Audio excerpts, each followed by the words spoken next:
हे आहेत अहमदाबादच्या विमान दुर्घटनेतील एकमेव जिवंत व्यक्ती विश्वास कुमार।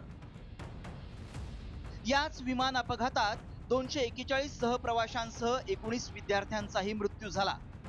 या महाभयंकर दुर्घटनेमध्ये विश्वास कुमारच्या भावाचाही मृत्यू झाला। त्यामुळे विश्वास कुमारला मोठा धक्का बसल्याचं समोर आलंय।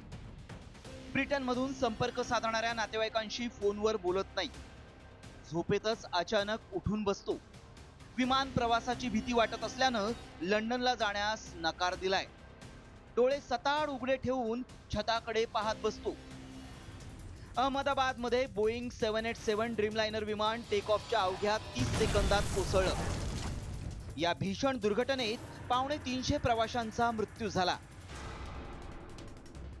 मात्र या अपघातात ब्रिटनचं नागरिकत्व असलेला विश्वास कुमार वाचला खरा, त्याला 17 जूनला डिस्चार्ज देण्यात आला। मात्र त्यानंतर विश्वास अस्वस्थच आहे। विश्वास आणि त्याचा भाऊ अजय लंडनहून दादरा आणि नगर हवेलीच्या नातेवाईकांना भेटण्यासाठी आले होते।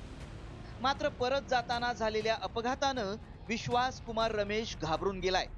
त्यामुळे मानसोपचार तज्ञांची मदत घेऊनच विश्वास कुमारला धीर द्यायला हवा। रिपोर्ट साम टीव्ही न्यूज।